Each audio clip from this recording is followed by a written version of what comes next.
అందరికీ నమస్కారం. Epic story లైన్స్కు స్వాగతం. శ్రీ గురు చరిత్రలోని అధ్యాయం 28. శ్రీ గణేశాయ నమః, శ్రీ సరస్వత్యై నమః, శ్రీ గురుభ్యోం నమః. ప్రస్తావన: వివేకం వలన వైరాగ్యము, తీవ్ర ముముక్షత్వము కలిగి పూర్వ పాపాల నుండి ప్రాయశ్చిత్తం ద్వారా విముక్తి పొందాలన్న పశ్చాత్తాపం కలుగుతుంది. అప్పుడే ప్రాయశ్చిత్తం సార్థకమవుతుంది. శాస్త్రోక్తమైన పాప కర్మఫలముల వివరం వినడం వలన ఆత్మనిగ్రహం దృఢతరమవుతుంది. శ్రీగురుడు అందుకే కర్మ విపాకము ఉపదేశించాడు అని. మానసిక భస్మము అంటే పాపాలు భయపెట్టునది. ఒక వంక ఈశ్వర మహిమను స్మరింపచేసే విభూతి ధారణ గురించి కూడా చెబుతారు. స్వయం ప్రకాశమానుడై మహాదేవుడే మహాభస్మమని ఎవరు చింతన చేస్తారో వారే భస్మదారులలో మహాభాగ్యులు, ముఖ్యులు అని శాస్త్రం. నయేష భస్మజ్యోతి, ఆ పరమేశ్వరుడే భస్మజ్యోతి అని భస్మజాబాలి శృతి. బాహ్యమైన భస్మం అందుకు బాహ్యమైన సహాయకారి అని గుర్తించాలి. 28, 29 అధ్యాయాలలో ఈ అంశాలను గురించిన వివరణ ఉన్నది. కథారంభము. అటు పైన జరిగిన వృత్తాంతం సిద్ధయోగి ఇలా చెప్పారు. శ్రీగురుడు అతనితో, నాయనా, ఏ పాపాల వలన ఎలాంటి అధోగతి కలుగుతుందో చెబుతాము విను. ఆచారం పాటించని విప్రుడు హీనజాతిలో జన్మిస్తాడు.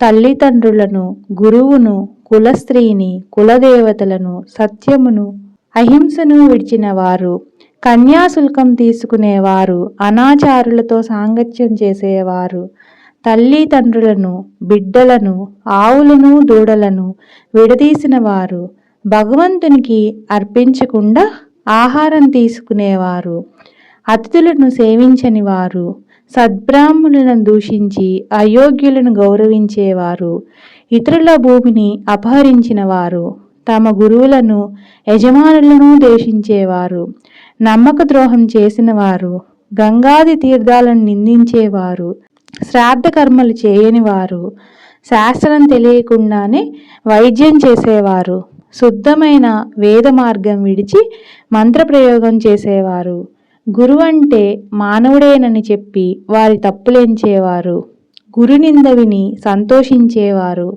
శివకేశవులు వేరన్న భేదబుద్ధితో దేవతలను నిందించేవారు, స్వధర్మం విడిచి పరధర్మం చేపట్టేవారు, అర్హత లేని వారి నుండి మంత్రోపదేశం పొందినవారు, వీరందరికీ చండాల జన్మ వస్తుంది. గురువును, కుటుంబాన్ని విడిచిన వారికి ఘోరమైన వ్యాధులు వస్తాయి. ఇతరుల రహస్యాలను, పాపాలను బయటపెట్టి చాటిన వారికి జన్మాంతరంలో గుండె జబ్బు వస్తుంది. ధర్మశాస్త్రము, పురాణము వినని వారికి గుడ్డితనము, చెవుడు వస్తాయి. పతితులతో స్నేహం చేసిన స్త్రీ గాడిదగాను, బ్రహ్మహత్య వలన క్షయరోగము, ధర్మవిరుద్ధమైన రతి వలన కుష్ఠురోగము, నమ్మక ద్రోహం వలన అన్నద్వేషము, అజీర్ణము కలుగుతాయి. ఇతరుల సేవకుల మనస్సులను విరిచి వారి చేత తమ సేవ చేయించుకునే వారికి చెరసాల ప్రాప్తిస్తుంది. పుణ్యకర్మలను నిరసించేవారు, వారి మాటలు నమ్మినవారు, ప్రజాహితకరములైన చెరువులు, బావులు, తోటలు, మార్గాలు, యజ్ఞాలను ధ్వంసం చేసేవారు, ఏకాదశి మొదలైన వ్రతాలలో పగలు భుజించేవారు, దానమిచ్చి దానిని తిరిగి స్వీకరించేవారు, ఇచ్చిన మాట తప్పేవారు, పరధర్మం అనుష్ఠించేవారు, తమ పుణ్యాలు ఇతరుల పాపాలు ఏకరువు పెట్టేవారు, దాంభికుడు, దుస్సంగుడు, యంత్రమంత్రాలతో ఇతరులను చంపేవారు, కర్మభ్రష్టులు, ఇతరులకు సంతాపం కలిగించేవారు, మరణించాక యమలోకంలో సూక్ష్మ శరీరంతో శిక్షలను అనుభవించి తర్వాత చండాల యోనులలో జన్మిస్తారు. నామధారకుడు, స్వామి, నాకొక సందేహం ఉన్నది, కానీ కథకు అంతరాయమని అడగడానికి సందేహిస్తున్నాను అన్నాడు. సిద్ధుడు, నీవు అడగడం వలన కలిగే అంతరాయం కంటే మనసులోని సందేహం వలన నీ శ్రద్ధ చెల్లించే ప్రమాదమే ఎక్కువ. కనుక సందేహ నివృత్తి చేసుకోవడమే శ్రేష్టం అన్నారు. అప్పుడు నామధారకుడు, స్వామి, మరణం తర్వాత పూర్వకర్మ ఫలాన్ని యమలోకంలో ఒకసారి అనుభవించాక మరుజన్మలో చండాల యోనిలో జన్మించి మరొకసారి అనుభవించడం సమంజసమా అని అడిగాడు. అందుకు సిద్ధుడు ఇలా వివరించాడు. భౌతిక దేహం ఒక పరిమితిలోని కష్టసుఖాలను మాత్రమే అనుభవించగలదు. అందుకే దానిని మరణావధి శరీరము లేక పతనావధి శరీరము అంటారు. దీనితో అనుభవించ వీలు లేని అపారమైన కర్మఫలాన్ని పరలోకంలో సూక్ష్మమైన యాతనా శరీరంతో జీవుడు అనుభవిస్తాడు. భౌతిక శరీరంతో అనుభవించవలసిన వాటిని మరలా జన్మించి అనుభవించవలసిందే. నామధారకుడు ఏ ఏ పాపాల వలన ఏ జన్మలు వస్తాయో ఉదహరించండి అంటే సిద్ధుడు ఇలా చెప్పారు. ఏమి చేస్తే చండాల జన్మ కలుగుతుందో కొంత చెప్పాను. అంతేకాక క్రోధము, శూద్ర స్త్రీల పట్ల కామాసక్తి, ఎద్దునెక్కుట, అల్లము, ఆకులు మొదలైన రసవస్తువులను, వేదాలను అమ్ముట, భగవదర్పితం కాని ఆవు పాలు త్రాగుట, నిషిద్ధాన్నము, దుర్మార్గుల నుండి దానము స్వీకరించడము, ఇతరుల జీవనాధారము అపహరించడము, సంధ్యాకాలంలో నిద్రించడము బ్రాహ్మణుడికైనా సరే మరుజన్మలో చండాల జన్మ కలిగిస్తాయి. యమలోకంలో అనుభవించే శిక్షలు 8,40,00,000. వీటిలో ప్రధానమైనవి 21. పాపి మరణించగానే యమభటులు వాడి ప్రాణాలను యాతనా శరీరంలో బంధించి అడుగుబెట్ట వీలులేని భయంకర మార్గంలో తీసుకుపోతారు. వాడు ఆకలి దప్పుల వలన నడవలేక నడుస్తుంటే యమభటులు వాణ్ణి భయపెడతారు. వాడు మూర్ఛపోతే వాణ్ణి లేపి చీము నెత్తురు ప్రవహించే వైతరిణీ నదిలో ముంచుతూ లాక్కుపోతారు. ఇలా యమలోకంలో శిక్షలను అనుభవించాక వాడు భూమిపై మరలా జన్మిస్తాడు. లేక వాసనా బలం వలన భూతంగానో ప్రేతంగానో ఉండి శిక్షను అనుభవిస్తాడు. గురుద్రోహి, విప్రులను పరాభవించిన వాడు బ్రహ్మరాక్షసులు అవుతారు. హీనులను సేవిస్తే గాడిదగాను, అతిథిని విడిచి భుజిస్తే కోడిగాను, ద్రవ్యాపహారి ఒంటెగాను, ఫల పత్రాదులు దొంగిలిస్తే కోతిగాను, తేనె దొంగిలిస్తే పక్షిగాను, మాంసము అపహరిస్తే గ్రద్దగాను, అన్నము అపహరిస్తే మిడతగాను, జలం అపహరిస్తే చాతక పక్షిగాను, ధాన్యం అపహరిస్తే మిడతగాను, విషం అపహరిస్తే తేలుగాను జన్మిస్తారు. స్వర్ణాపహారి క్రిమికీటకాదులుగానో పక్షిగానో పుడతాడు. గడ్డి దొంగిలిస్తే పశువుగాను, మంత్రరహితంగా భుజిస్తే కాకిగాను, మిత్రద్రోహి గ్రద్దగాను జన్మిస్తారు. బ్రహ్మహంతకుడు క్షయరోగిగాను, గ్రంథచోరుడు గుడ్డిగాను, గణార్ధచోరుడు గండరోగిగాను, పరద్రవ్యాపహారి సంతానహీనుడుగాను, వస్త్రచోరుడు చర్మరోగిగాను అవుతారు. అసత్యమాడేవారు, ఆహారం దొంగిలించేవాడు గుల్మరోగులవుతారు. నూనె అపహరిస్తే సుఖరోగము, విశ్వాసఘాతకునికి వాంతులు, దైవధనం అపహరిస్తే పాండురోగము వస్తాయి. రోగాలన్నీ పాప ఫలితాలే. పరస్త్రీ గమనం వలన 100 జన్మలు కుక్కగా పుడతారు. పరస్త్రీ భగదర్శనం వలన గుడ్డిదనము, బంధు భార్యాగమనం వలన గాడిద పాము జన్మలు, పరస్త్రీ ఆలింగనం వలన గుండెపోటు కలుగుతాయి. నామధారకుడు శ్రద్ధగా విని, స్వామి, ఇది వరకు తెలిసో తెలియకో పాపం చేస్తే దాన్ని పోగొట్టుకునే ఉపాయమే లేదా అన్నాడు. అందుకు సిద్ధుడు, త్రివిక్రమ భారతికి కూడా ఈ సందేహమే కలిగింది. ఆయన అడిగితే శ్రీగురుడు ఇలా చెప్పారు. నాయనా, నిజమైన పశ్చాత్తాపమే అందుకు మొదటి మెట్టు. అటు తర్వాత వెనుక తాను చేసిన ఆ పాపానికి ప్రాయశ్చిత్తం చేసుకొని తప్పును సభలో ఒప్పుకొని సభ విధించిన శిక్షను అనుభవించాలి. తగిన కృత్యాది వ్రతాలు ఆచరిస్తే పాపం నశిస్తుంది. అలా చేయడానికి తగిన శక్తి లేకుంటే గోదానం వలన గాని లేక గోవు యొక్క వెలను దానం చేయడం వలన గాని పాపం పోతుంది. 10 స్నానాలు, 200 ప్రాణాయామాలు, సువర్ణ దానాలు వలన కొంత పాపం నశిస్తుంది. సద్గురు సేవ వలన మాత్రం మహాపాపాలు కూడా మటుమాయమవుతాయి. అంతటి సాధనము ఇంకొకటి లేదు. ప్రాయాప్రత్య కృత్యం అంటే మొదటి 3 పగళ్ళు తర్వాత 3 రాత్రులు యందు మాత్రమే భుజించాలి. తర్వాత 3 రోజులు అయాచితంగా వచ్చినదే భగవత్ప్రసాదంగా తింటూ ఉపవసించాలి. మరి 3 రోజులు పూర్తి ఉపవాసం చేయాలి. 10,000 గాయత్రీ జపము, అందులో 10వ వంతు గాయత్రీ హోమము చేసి 12 మంది బ్రాహ్మణులకు భోజనం పెట్టి గోదానం గాని లేక గురిగింజ ఎత్తు బంగారం గాని దానమివ్వాలి. శుక్ల పాడ్యమి నాడు ఒక ముద్దతో మొదలుపెట్టి పూర్ణిమ వరకు రోజుకొక ముద్ద పెంచుకుంటూ రావాలి. పౌర్ణమి నాడు 15 ముద్దలు భుజించాక మరలా రోజుకొక ముద్ద తగ్గించుకుంటూ వచ్చి అమావాస్య నాడు ఉపవసించాలి. ఇలా చంద్రకళలను అనుసరించి భుజించడం చాంద్రాయన వ్రతం. అసలు పగలు 12, రాత్రి 15 ముద్దలు తీసుకొనడమే ఆరోగ్యానికి మంచిది. స్వల్ప భోజనమో లేక పాలు మాత్రమో మాంసం సేవిస్తే పాప శుద్ధి కలుగుతుంది. మారేడు దళాలు, రావి మండలు, పద్మాలు మొదలైన వాటిని నీటిలో వేసి స్నానం చేస్తే కొంత పాపం నశిస్తుంది. గంగా స్నానము, రామేశ్వరంలో సముద్ర స్నానము, పుణ్యక్షేత్రంలో అనుష్ఠానము వలన కూడా పాపాలు నశిస్తాయి.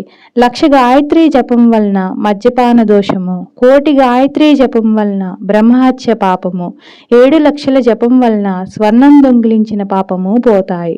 స్వర్ణ పాప నాశనానికి పాపమాన సూక్తం 610, ఇంద్రమిత్రము అనే 2 సూక్తాలతోనూ, కశ్యసూన అనే సూక్తాలతోనూ, సమ్న ఇంద్రాగ్ని అనే శాంతి సూక్తాలతోనూ, త్రిసుపర్ణం, పౌరుషం, నాచీకేతం, అగమర్షణం అనే సూక్తాలతోనూ ఒక 6 నెలలు వేదపారాయణ చేస్తే మహాపాపాలు కూడా తొలుగుతాయి. సర్వపాప శాంతి కోసం దర్భసహితమైన తీర్థాన్ని అంటే పంచగవ్యాన్ని ఆవు యొక్క పంచితము, పాలు, పెరుగు, వెన్న, నెయ్యి కలిపి స్వీకరించాలి. భార్యాభర్తలిద్దరూ పాపం చేస్తే ఇద్దరూ ప్రాయశ్చిత్తం చేసుకోవాలి. స్వయంగా పాపం చేయకపోయినా పాపుల సహవాసం చేసినా కూడా ప్రాయశ్చిత్తం అనుభవించాలి. నామధారక, నిండు కళ్ళు ముంతను ఎంతకాలం గంగానదిలో పెట్టినా ముంతలోని కళ్ళు బయటకు, నీళ్లు ముంతలోకి ఒక్క చుక్కైనా ఎక్కవు. అలానే భగవంతునిపై భక్తి లేకుండా ఎన్ని ప్రాయశ్చిత్తాలు చేసుకున్నా పాప విముక్తి కలగదు. తర్వాత శ్రీగురుడు ఆ చండాలునితో, నీవు తల్లిదండ్రులను విడిచిపెట్టడం వలన, గురువులను దూషించి వారిని విడిచి వేరే ఉన్నందువలన నీకీ జన్మ లభించింది. 1 రోజులు సంగమంలో స్నానం చేస్తే క్రమంగా శుద్ధుడివై వచ్చే జన్మలో సద్బ్రాహ్మణుడిగా జన్మిస్తావు అని చెప్పారు. అప్పుడు అతను, స్వామి, మీ కటాక్షమనే గంగా ప్రవాహం వలన నేను పాప విముక్తుడనయ్యాను. మానస సరోవరంలో మునిగిన కాకి హంసగా మారినట్లు, పరుసువేదిని తాకిన ఇనుము బంగారమైనట్లు మీ దర్శనం వలన పవిత్రుడనైన నాకు ఇవన్నీ ఎందుకు? నాకు జ్ఞానం కలిగేలా మీరు అభిమంత్రించి నన్ను విప్రుల్లో చేర్చండి అని వేడుకున్నాడు. శ్రీగురుడు, పూర్వ పాపకర్మ ఫలితంగా ఇలాంటి రక్తమాంసాలు పంచుకొని పుట్టి పెరిగిన నీకు అది ఎలా సాధ్యం? పూర్వం విశ్వామిత్రుడు బ్రహ్మర్షిని అనిపించుకోవాలి అని కొన్ని 100ల కొద్దీ సంవత్సరాలు మహా తపస్సు చేసి తనకది ప్రసాదించమని ఇంద్రాది దేవతలను కోరాడు. ఆ పని వశిష్ఠ మహర్షి వలన కావలసిందే కాని తమ వల్ల కాదని ఆ దేవతలు చెప్పారు. అప్పుడు అతడు వశిష్ఠ మహర్షిని ఆశ్రయించగా ఆయన అది సాధ్యపడదని చెప్పారు. అందుకు విశ్వామిత్రుడు కోపించి వశిష్ఠుని 9 కొడుకులను చంపాడు. వశిష్ఠుడు అతన్ని శిక్షించలేదు, కానీ అతడు బ్రహ్మర్షి అని మాత్రం అంగీకరించలేదు. విశ్వామిత్రుడు క్రోధంతో ఒక పెద్ద బండనెత్తి వశిష్ఠ మహర్షి పైన వేయాలనుకున్నాడు. కానీ తిరిగి ఆలోచించుకొని వశిష్ఠుడు మరణిస్తే నేను బ్రహ్మర్షినని అంగీకరించేది ఎవరు? దేహర్షులందరూ ఆయనను అనుసరించేవారే కదా. ఈయనను చంపడం వలన నాకు లేనిపోని బ్రహ్మహత్యా పాతకం కూడా చుట్టుకుంటుంది అని తలచి పశ్చాత్తాపంతో ఆయన పాదాల మీద పడ్డాడు. అప్పుడు ఆ బ్రహ్మర్షి, నాయన, ముందు నీవు సూర్యకిరణాలతో నీ శరీరాన్ని తప్పింపచేసుకొని కొత్త శరీరం చూపు అన్నాడు. విశ్వామిత్రుడు అంగీకరించి సూర్యకిరణాల వలన తన దేహం మాడిపోయి కొత్త దేహం వచ్చే వరకు తపస్సు చేసి తిరిగి వచ్చాడు. అప్పుడు అతడు బ్రహ్మర్షి అయ్యాడని వశిష్ఠుడు అంగీకరించాడు. అలాంటిదేమీ చేయకుండానే నీకు అదెలా సాధ్యం? పూర్వం నీవు చేసిన పాపానికి ప్రాయశ్చిత్తం పొంది నేను చెప్పినట్లు చేస్తే ముందు జన్మలో నీవు సద్బ్రాహ్మణుడు అవుతావు, వెళ్ళు అన్నారు. కానీ పేదవానికి పెన్నీరు దొరికినా, మృత్యుముఖంలో ఉన్నవాడికి అమృతం దొరికినా, ఆకలిగా ఉన్న పశువుకు గడ్డి దొరికినా వాటిని విడవలేనట్లే పూర్వజన్మ స్మృతి కలిగిన అతను స్వామి మాటలకు అంగీకరించక తన ఇంటికి వెళ్లకుండా అక్కడే కూర్చున్నాడు. కొంతసేపటికి అతని భార్యాబిడ్డలు వచ్చి అతన్ని ఇంటికి రమ్మని పిలిచారు. అతడు, నేనిప్పుడు సద్బ్రాహ్మణుడను, నన్ను తాకవద్దు, దూరంగా పొండి అన్నాడు. ఆమె ఆశ్చర్యపోయి, ఏమయ్యా, నీకేమైనా పిచ్చి పట్టిందా అనగానే అతడు ఆమెను కొట్టబోయాడు. ఆమె భయపడి ఏడుస్తూ శ్రీగురునికి నమస్కరించి, బాబు, ఇతడు నాపై ఎప్పుడు ఎంతో ప్రీతిగా ఉండేవాడు. ఇతడికి మతి చెల్లించింది. నన్నిప్పుడు ఎక్కడికి వెళ్ళమంటాడో చెప్పమనండి. నేనింకా ఈ బిడ్డలను ఎలా పోషించేది? స్వామి, మీరే ఈయనకు బుద్ధి మార్చాలి, లేకుంటే నేనిక్కడే ఉరివేసుకుంటాను అని గోలపెట్టింది. శ్రీగురుడు నవ్వుతూ అతని కేసు చూస్తూ, నాయనా, ఇకనైనా నా మాట విని ఇంటికెళ్ళు. భార్యాపిల్లల్ని ఏడిపిస్తే నీకింకా సద్గతి లభిస్తుందా? సాంసారిక సుఖం అనుభవిస్తూనే నీవు జన్మ పరంపర నుండి బయటపడగలవు. లేకుంటే ముందే పెళ్లి చేసుకోకుండా ఉండవలసింది. సూర్యచంద్రుల సాక్షిగా పెళ్లి చేసుకున్న దానిని విడిచిపెడితే నీకు మహాపాపం వస్తుంది అన్నారు. అతడి చేతులు కట్టుకొని, స్వామి, నేను సద్బ్రాహ్మణుడినన్న జ్ఞానం కలిగాక అలా చేయడం నాకెలా సాధ్యం అన్నాడు. శ్రీగురుడు నవ్వుకొని, ఇతని వంటి మీదనున్న విభూతిని తొలగిస్తే గాని ప్రయోజనం లేదు అని తలిచారు. ఆయన ఒక శిష్యుణ్ణి పిలిచి ఒక శ్రీమంతుడు పిసినారి అయిన బ్రాహ్మణుణ్ణి తీసుకురమ్మని పంపారు. అతడి గ్రామానికి వెళ్ళి ధనాశతో వాణిజ్యం చేసుకుంటున్న ఒక పిసినారి బ్రాహ్మణుణ్ణి తీసుకువచ్చాడు. అతడితో స్వామి, నాయన, నీవితనికి స్నానం చేయొచ్చు, అప్పుడు ఇతనికి తిరిగి తన కుటుంబంపై మమకారం మేల్కొంటుంది అని ఆదేశించారు. వెంటనే ఆ వ్యక్తి కుండతో నీళ్లు తెచ్చి పూర్వజన్మ స్మృతి పొందిన అతని తలపై కుమ్మరించాడు.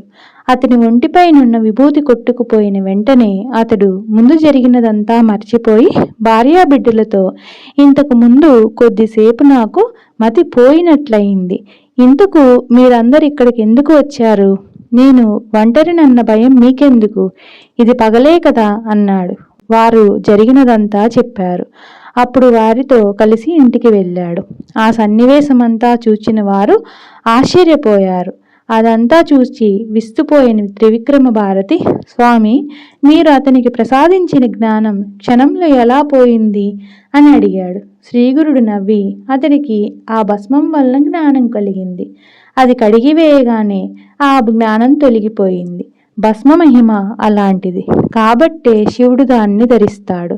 దానికి తోడు ఆ భస్మానికి మహాత్ముల స్పర్శ ఉంటే మరింత ప్రభావితమై బ్రహ్మజ్ఞానాన్ని కూడా ప్రసాదించగలదు అన్నాడు. అప్పుడు త్రివిక్రమ భారతి భస్మ మహిమ గురించి వివరించవలసిందిగా శ్రీగురుణ్ణి ప్రార్థించాడు. శ్రీ దత్తాయ గురువే నమః. శ్రీ శ్రీపాద శ్రీ వల్లభాయ నమః. శ్రీ నరసింహ సరస్వత్యై నమః. తదుపరి అధ్యాయాలను మరలా చెప్పుకుందాం.